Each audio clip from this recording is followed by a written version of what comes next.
Hey now! What is up, everybody? My name is Mike Brown, aka Review King MB, and this is my 31 days of horror movie reviews. And I just got back from the theaters after seeing Smile. Smile is a 2022 film that was written and directed by Parker Finn.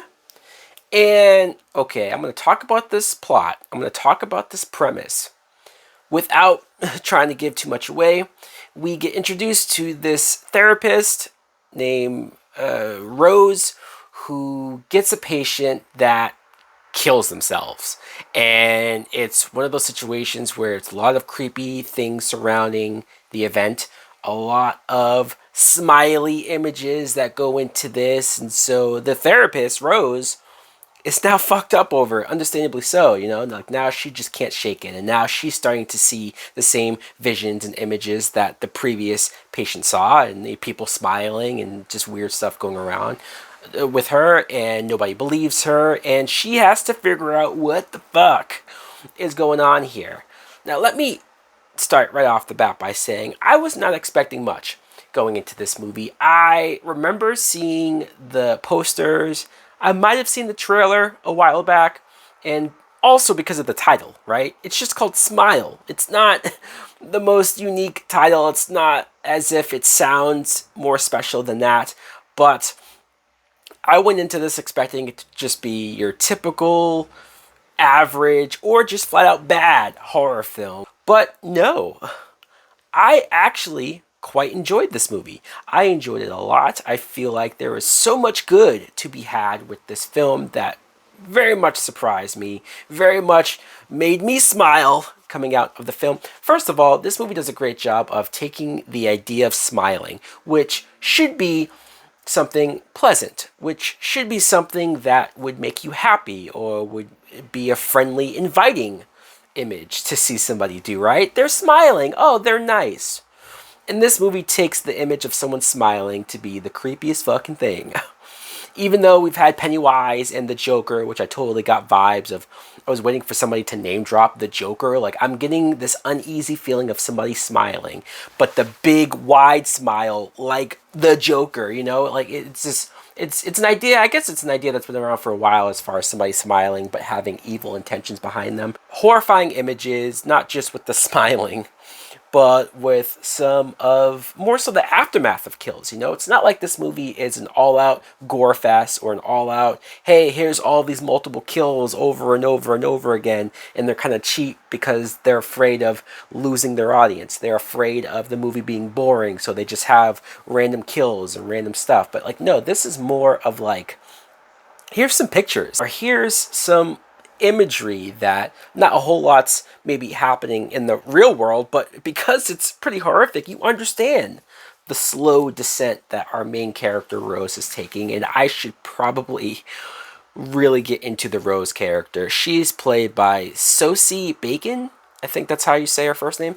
And I've never seen this actress before, or at least maybe I should have looked her up and like actually seen. Maybe I have, but she really struck me in this movie as far as starting off as someone who, yeah, she does have some kind of a tragic backstory in her own past, but her profession, her wanting to be a doctor, her wanting to help people, her wanting to use that to help people, you instantly felt like, all right, I get this character. And then when she starts to go through the shit, when she starts to have this fucked up stuff and she can't control it and she's coming off very crazy. She's talking to her fiance, she's talking to her sister, and she does such a good job acting wise to where we as the audience sympathize with her. We as the audience understand what she's going through, or at least we know what she's talking about. But she's also able to project those feelings off in a way that does sound crazy, does sound like, oh. If I was her fiance, I might also be like, whoa, what the hell is going on here?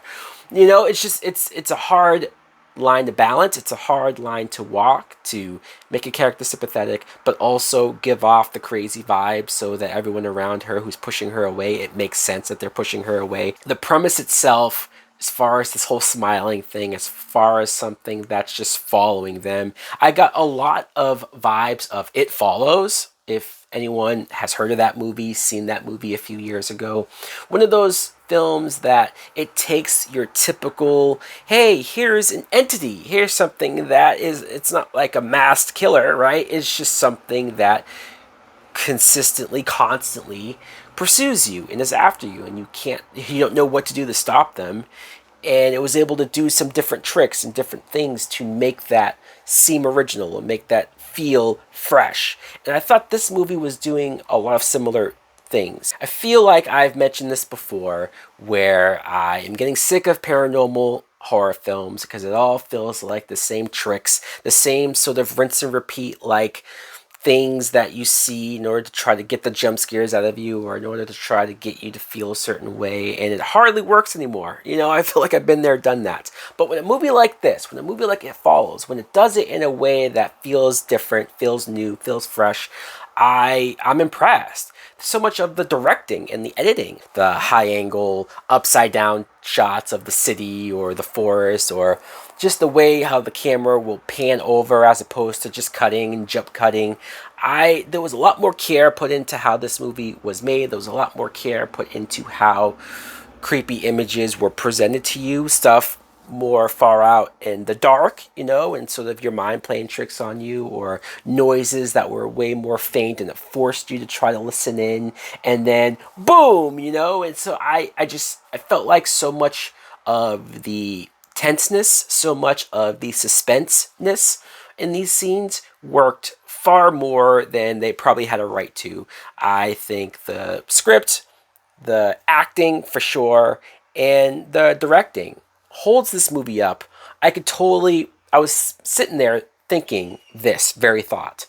If this was made by a lesser director, if this was made by or with lesser actors who couldn't pull off this material, this movie would suffer. This movie would be brutal to watch. Some of the other actors, you have Jesse T. Usher play her fiance, even though he's been in a bunch of stuff, but most recently I know him as A-Train from The Boys, so it was nice to see him in a different type of movie, and I was like, oh hey, a black dude engaged to a white woman. I always mention this in my reviews. I like to point out whenever we see interracial couples in the movie. Kyle Gallner plays a cop or detective, and I really liked him in this movie. I did. I remember seeing him in Scream 5 recently and thinking, what happened to Kyle Gallner? How come I haven't seen him in enough stuff?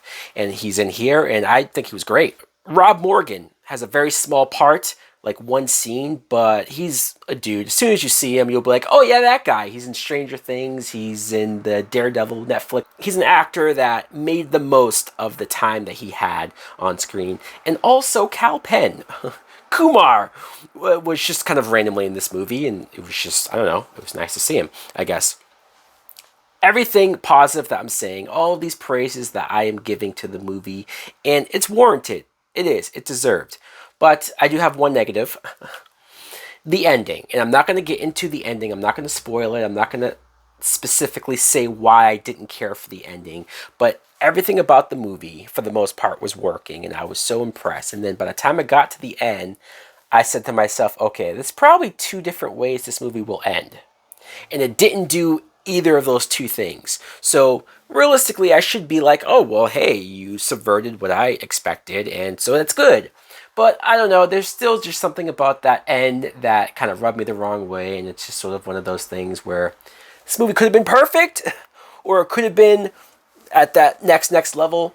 But because of that, I'm going to give this movie a good date movie.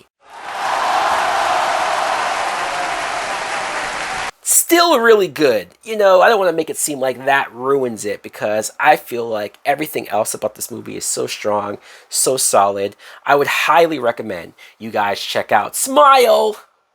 And if nothing else, the marketing, the viral marketing that they've been doing for this movie, with having certain people smiling at like sporting events or in the background of certain things, like, it's solid, and it's creepy stuff. Let me know in the comments below if you have any interest in seeing Smile, or if you already have seen it. What did you think of it? Thanks for watching. Like, comment, subscribe. 2022 horror films, fucking A. Later.